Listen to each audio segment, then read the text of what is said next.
प्रवेश कर रहे हैं CNBC आवाज और इबेक्स कैश के शानदार स्टूडियो में। नमस्कार, CNBC आवाज और इबेक्स कैश स्टूडियो में आप सभी का स्वागत है। मैं हूं सुमित और एक्सपायरी का दिन, जबकि भारतीय बाजारों में नेगेटिव न्यूज फ्लोज का भी इंपैक्ट है और दोनों के मद्देनजर एक डीप कट मार्केट में देखने को मिला और उसके बाद स्लाइड पुल बैक आया। कुछ देर पहले 200 अंकों के आसपास की रिकवरी लोअर लेवल से निफ्टी ने दिखाई थी, लेकिन अब वापस निफ्टी करीब 150 अंक की रिकवरी के बाद, 125 अंकों की रिकवरी के बाद 16,570 के स्तरों पर ट्रेड करते हुए दिखाई पड़ रहे हैं। जो थोड़ा सा पुल बैक मार्केट ने भी दिखाया था कुछ देर पहले, वो वापस गिव अप होते हुए दिखाई पड़ रहे हैं। निफ्टी बैंक प्रेशर में है, 3.5% का फॉल, रफली 1290 अंकों की गिरावट निफ्टी बैंक में देखने को मिल रही है। सेंसेक्स में एक हेवी सेल ऑफ है और specially mid cap small cap दोनों ही करीब 4% नीचे अब कामकाज करते हुए दिखाई पड़ रहे हैं। मिड कैप इंडेक्स भी करीब 4% नीचे और स्मॉल कैप इंडेक्स भी रफली 3.5% नीचे ट्रेड करता हुआ दिखाई पड़ रहा है। 2600 शेयर डिक्लाइन में और 150 शेयर ऐसे जो कि एडवांसेस में कामकाज कर रहे हैं। रफली 610 ऐसे शेयर हैं जहां पर लोअर सर्किट लगा हुआ है और मार्केट्स में जो बिकवाली है वो एक क्रॉस द बोर्ड देखने को मिल रही है। इंडिया विक्स 31 के स्तरों पर 24% का एक जोरदार मूव वहां पर देखने को मिल रहा है। राजेश पालविया हमारे साथ मौजूद हैं, जिनसे हम चर्चा करेंगे मार्केट्स को लेकर, समझेंगे कि राजेश जी की रणनीति क्या है, कैसे वो मार्केट्स को देख रहे हैं, नेक्स्ट लेवल क्या है जहां से वो एटलीस्ट पुल बैक खेलेंगे और बाकी बाजार को वो देख रहे हैं। तो उस पर हम चर्चा करते हैं राजेश जी से। राजेश जी से बातचीत करने से पहले कुछ आंकड़े ऑप्शंस के जरूर आते हुए दिखाई पड़ेंगे, हालांकि उनकी रिलेवेंस आज बहुत हद तक डिस्टॉर्ट हो चुकी है। चाहे पुट्स के आंकड़ों की बात कर ले या कॉल्स के आंकड़ों की बात कर ले, कल तक 17,000 जो कि एक मजबूत बेस था, 16,800 जो कि एक मजबूत बेस था, आज पूरी तरह से वो वाइप आउट हो चुका है। 16,500 के पुट्स में जो पुट राइटर्स हैं वो बैकफुट पे जाते हुए दिखाई पड़ रहे हैं और यहाँ पे कॉल राइटिंग थोड़े हद तक हावी होते हुए दिखाई पड़ रही है। लेकिन जानकार मान रहे हैं कि 16,400 16,500 अभी भी एक नियर टर्म मजबूत बेस आपको दिखेगा। निफ्टी बैंक के केस में अब 36,000 और 35,502 ऐसे जोन है जहां पर मेजर पुट राइटर्स आपको दिखाई पड़ेंगे, लेकिन क्योंकि आज एक्सपायरी का दिन है तो ये आंकड़ों में कुछ हद तक फेरबदल होता हुआ दिखाई पड़ सकता है। पूरी तरह से जो हीट मैप है वो आपको बियरिश साइड पे ही एक सेंटिमेंट दिखाएगा, क्योंकि जब कैश मार्केट में महज 150 ऐसे शेयर हैं जो कि तेजी के साथ कामकाज कर रहे हैं और 2500 ऐसे शेयर जो कि बिकवाली के साथ है, तो एफ&ओ साइड पर तो ये प्रेशर और ज्यादा एक्सटेंड होता हुआ दिखाई पड़ रहा है। वहां पर भी मेजरली सभी के सभी फ्यूचर्स जो हैं वो प्रेशर के अंदर ही कामकाज करते हुए दिखाई पड़ रहे हैं, तो वहां पर बियरिश सेंटिमेंट ज्यादा है। राजेश जी से बातचीत करते हैं। राजेश जी नमस्कार, स्वागत है कार्यक्रम में। मतलब आपके पिछले करीब 2 से 3 दशकों के एक्सपीरियंस में आपने ऐसे बहुत सारे फॉल देखे होंगे जहां बाजार में इस तरह की बिकवाली आते हुए दिखती है, और कहते हैं ना स्ट्रीट पे जब बहुत ज्यादा ब्लड हो तब आपके लिए अपॉर्चुनिटी आती है बाजार में शेयर लेने की, एक्यूमुलेट करने की। तो पहले तो मैं इसी पे ही आपसे सवाल पूछना चाहूंगा, क्या सिचुएशन इतनी पेसिमिज्म में आ चुकी है कि यहां से अब लॉन्ग साइड जाने का समय आ गया है, या थोड़ा थोड़ा एटलीस्ट एक्यूमुलेट कर सकते हैं इन्वेस्टर्स जो है? Good afternoon Sumit ji. देखिए बिल्कुल ये इस तरीके के फॉल ऑलमोस्ट मैंने अपने करियर में 3-4 बार ऑलरेडी देख चुका हूँ, और जिस तरीके से इस बार भी करेक्शन हुआ है, कहीं ना कहीं जरूर मार्केट सेटल होते हुए दिखेगा। लेकिन देखिए ये कोई नई बात नहीं थी, ये चीज बहुत समय से, ये वॉर का टेंशन काफी समय से यहाँ पे देखने को मिला था मार्केट में, और ऑलमोस्ट मार्केट अपने आप को एक तरीके से पोजिशन करते हुए बन चुका था। जरूर नीजर रिएक्शन आज के सेशन में बना है, जो कि एक जहां पे आज वॉर एक्टिवेट होते हुए दिखी है, तो एक नीजर रिएक्शन जरूर अक्रॉस द ग्लोब बनते हुए दिखा है, क्योंकि अभी इसके एक कैस्केडिंग इफेक्ट जो आने हैं उसको मार्केट अब यहाँ पे फैक्टर इन करते हुए दिख रहा है। हमें लगता है ये 1 से 2 दिन और इस तरीके की गिरावट कंटिन्यू होते हुए दिख सकती है, जब तक कि थोड़ा सा स्टेबल नहीं होते सारे ग्लोबल मार्केट। हमें भी लगता है कि हम भी उनके तरह ही इसी तरीके से हम भी यहाँ पे एक करेक्शन और कंटिन्यू करते हुए दिखेंगे। हालांकि आज के सेशन में देखें तो दोनों ही इंडाइसेस में, निफ्टी और बैंक निफ्टी में, दोनों ही इंडाइसेस में 200 डे मूविंग एवरेज, जिसको मार्केट काफी समय से होल्ड किए हुए था, आज उसका ब्रेकडाउन होते हुए दिख रहा है। और जिस तरीके की सेलिंग प्रेशर बनी हुई है, तो ये देख के लगता है कि क्लोजिंग बेसिस पे भी आज हम 200 डे मूविंग एवरेज के नीचे ही क्लोज होंगे। तो ये काफी एक नेगेटिव बात है नियर टर्म, शॉर्ट टर्म और लॉन्ग टर्म सेटअप के हिसाब से। तो अब जब तक हम 16,800 के नीचे ट्रेड करेंगे और बैंक निफ्टी में 36,500 के नीचे ट्रेड करेंगे, तो ये प्रेशर तो हमें लगता है कि कोई भी माइनर पुलबैक भी आएगा तो बना हुआ रहेगा मार्केट में। और काफी स्टॉक स्पेसिफिक भी आज एक करेक्शन देखने को मिला है।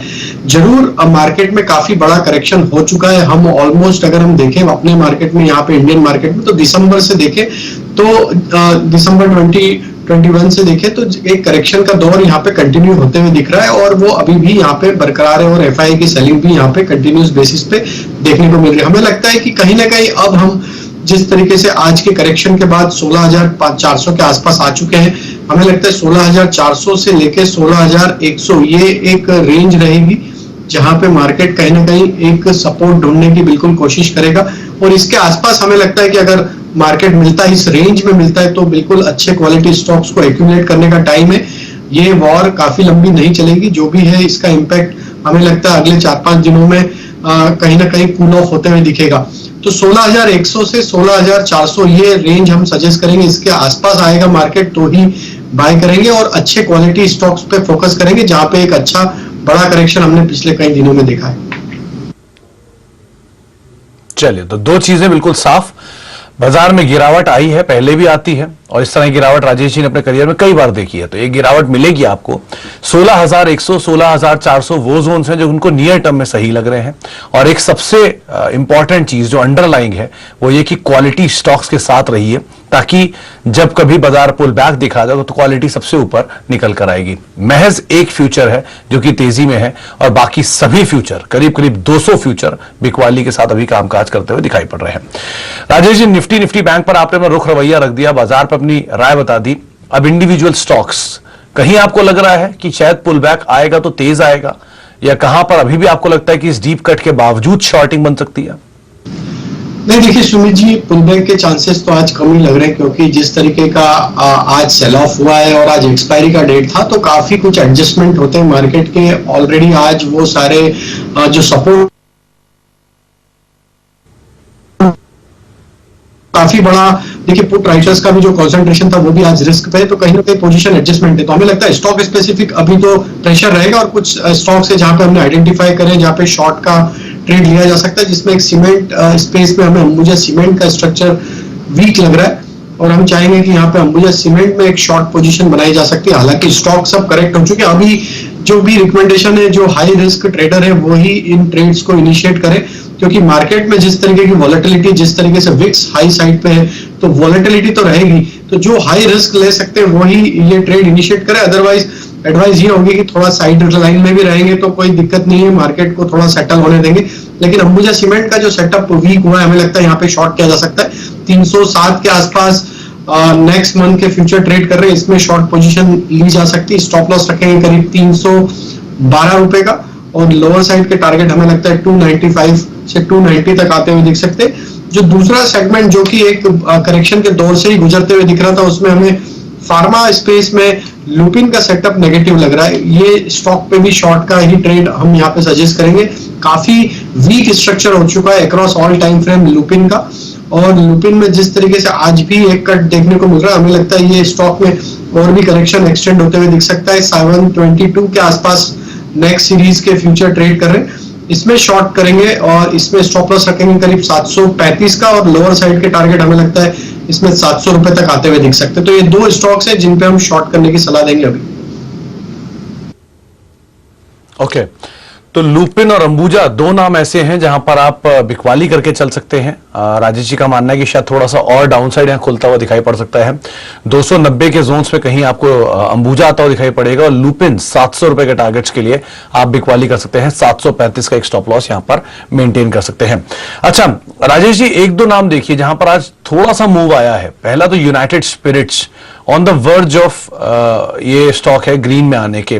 जिस तरह से लोअर लेवल से इसने पुल बैक दिया है, 827 के जोन्स के आसपास से मूव है और 857-58 पहुंच चुका है। तो ये जो मूव आया है, क्या मान के चले ये पुल बैक में पार्टिसिपेशन अगर जरा सा निफ्टी सपोर्ट कर देगा तो क्या इसमें लॉन्ग साइड पे जा सकते हैं? बिल्कुल सुमित जी, ये रिलेटिवली अगर ये स्टॉक को हम एनालाइज करें इंडिविजुअल बेसिस पे, तो मार्केट के हिसाब से ये स्टॉक में एक स्टेबिलिटी जरूर बनती हुई दिख रही है। जिस तरीके से पिछले 4 महीनों से ये स्टॉक 850 845 के आसपास आके कहीं ना कहीं बॉटम बना के पुल बैक जरूर देता है, तो इस बार भी वापस ये स्टॉक उसी रेंज के आसपास अब ट्रेड करते हुए दिख रहा है। और स्टॉक में देखिए तो पिछले 2 ट्रेडिंग सेशन से जरूर लोअर साइड से एक बाइंग का इंटरेस्ट तो बिल्कुल बनते हुए दिखा है। हमें लगता है इसकी जो नियर टर्म सेटअप है उसके हिसाब से 860 865 ये इंपॉर्टेंट रेंज है। अगर ये रेंज को क्रॉस करेगा तो हमें लगता है जैसी मार्केट में थोड़ी भी रिकवरी बनेगी तो ये स्टॉक में एक अच्छा पुलबैक 875 880 तक भी बनते हुए दिख सकता है। तो स्टॉक अपने 4 मंथ के बेस के आसपास ट्रेड कर रहा है। Risk reward point of view से काफी अट्रैक्टिव लेवल है 845, ये स्टॉप लॉस रखे, छोटे ही स्टॉप लॉस है और हमें लगता है कि अगर पुलबैक बनेगा तो 875 880 तक के भी पुलबैक के चांसेस इसमें बनते हुए दिख सकते हैं। 875 880 ये वो पुल बैक के जोन्स होंगे। अगर यहां पर जरा सा भी मूव आता है तो यहां पर आप 875 880 तक के लेवल्स देखने को मिल सकते हैं। लेकिन सब्जेक्ट यही है कि अगर बाजार में जरा सा पुल बैक आता है तो कुछ और स्टॉक्स जहां पर थोड़ा सा मूव है उसमें एल्यूमिनियम, हिंडाल्को और नाल्को दोनों हरे निशान में कामकाज कर रहे हैं और इंडेक्स के जो कुछ लिमिटेड स्टॉक जो गेनर साइड पर है या फिर फ्लैट साइड पर है वो यही दो नाम है जो कि आज पुल बैक दिखा रहे हैं। राजेश जी, ऐसी बातचीत है कि अगर सैंक्शन लगता है तो जो एल्यूमिनियम कंपनीज हैं वहां पर प्रेशर आएगा, उसका फायदा बाकी कंपनियों को होगा, प्राइस भागेगा, इनके रियलाइजेशन बेटर हो जाएंगे। इसीलिए एल्यूमिनियम स्पेस की दोनों कंपनियां तेजी में हैं। क्या करना चाहिए, यहां पर प्ले करें क्या तेजी में? बिल्कुल, देखिए अब ये वॉर तो आज अटैक होने के बाद अब हमें लगता है कि सैंक्शन एक नया जो रहेगा जिसके कारण से बिल्कुल कमोडिटी प्राइसेस में एक शूटअप देखने को मिलेगा। और आज देखें तो एल्यूमिनियम के प्राइसेस भी काफी हायर साइड पे ट्रेड करते हुए दिख रहे हैं कमोडिटी स्पेस में। और हमें लगता है रशिया ऑलरेडी इसका प्रोड्यूसर है, काफी बड़ा शेयर है, मार्केट शेयर उसका।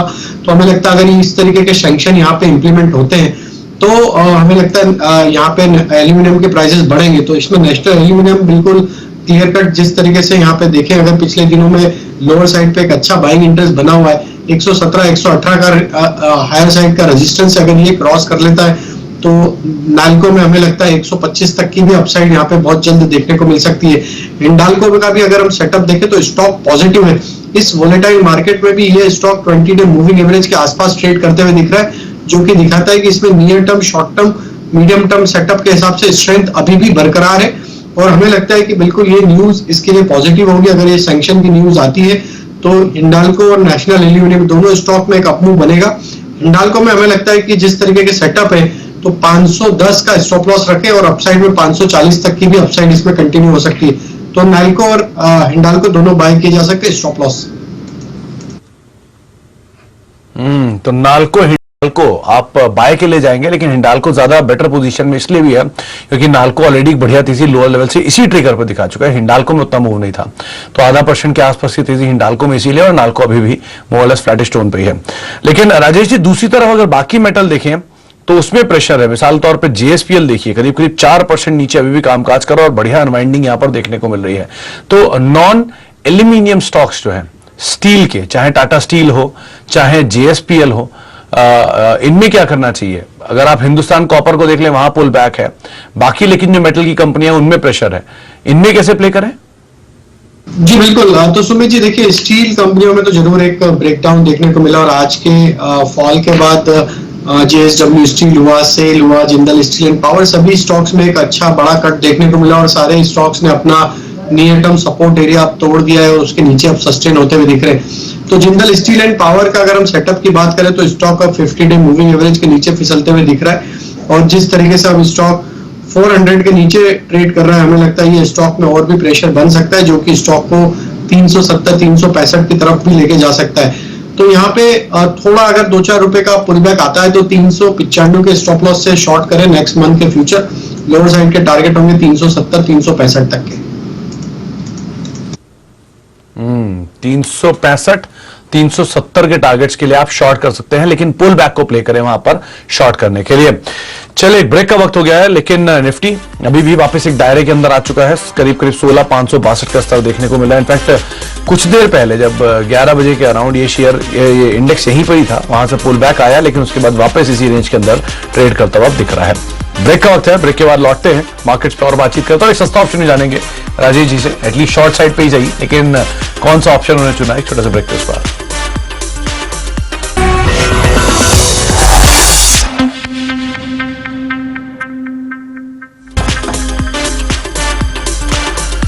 अब देख रहे हैं फ्यूचर एक्सप्रेस और इस बीच एक अपडेट और आ रहा है मॉस्को से, जहां पर ट्रेडिंग शुरू करने की बातचीत हो रही है। कुछ ही देर के अंदर जो ट्रेडिंग है वो वहां पर शुरू होते हुए दिखाई पड़ सकती है। मॉस्को एक्सचेंज की तरफ से एक बयान आता हुआ दिखाई पड़ रहा है, लेकिन इंडियन मार्केट्स में जो सेल ऑफ है वो पैनिक सेल ऑफ जरूर देखने को मिल रहा है। 16,575 के स्तरों पर निफ्टी अभी ट्रेड करता हुआ दिखाई पड़ रहा है। 500 को के आसपास से गिरावट देखने को मिल रही है। राजेश जी, इंटरेस्टिंग नहीं है, मॉस्को एक्सचेंज पर ट्रेडिंग शुरू होने जा रही है और इंडियन मार्केट्स में इतना सेल ऑफ है।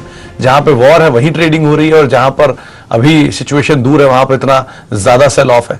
खैर, एनीवेज, क्या करें मार्केट्स में? क्या सस्ता ऑप्शन कौन सा है अपना?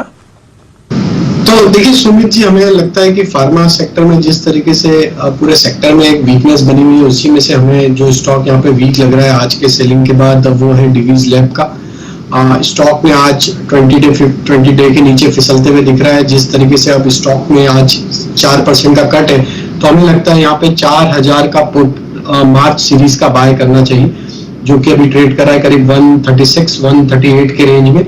हमें लगता है डिवीज लैब में जिस तरीके से आज एक कट बढ़ा है, ये स्टॉक में अब हमें लगता है 3950 से 3900 की तरफ ये स्टॉक बढ़ते हुए दिख सकता है।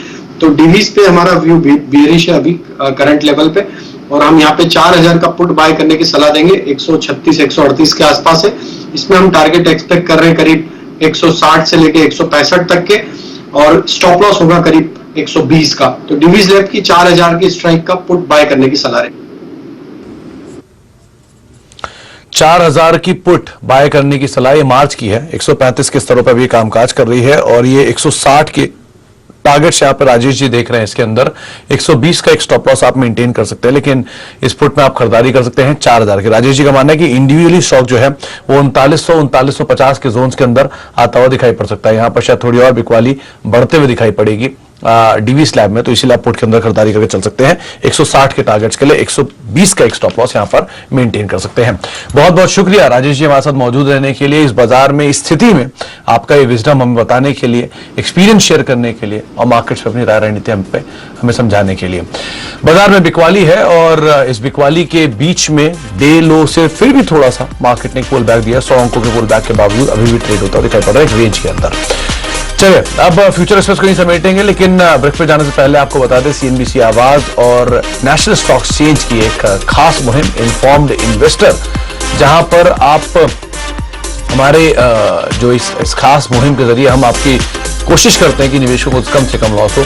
इसके हिसाब से इन्वेस्टर को जागरूक करने के लिए खास कैंपेन चला रहे हैं इन्फॉर्म्ड इन्वेस्टर, जो कि आपको अपने पैसे को लेकर सही फैसला लेने में मदद करेगा। गारंटी टिप्स और एश्योर्ड रिटर्न देने वाले या प्रॉफिट का दावा करने वाले लोगों या संस्था से आप दूर रहें। गारंटी देने वाले ईमेल और एसएमएस से भी आप सावधान रहें। अपनी मेहनती कमाई की सुरक्षा आप खुद ही कर सकते हैं।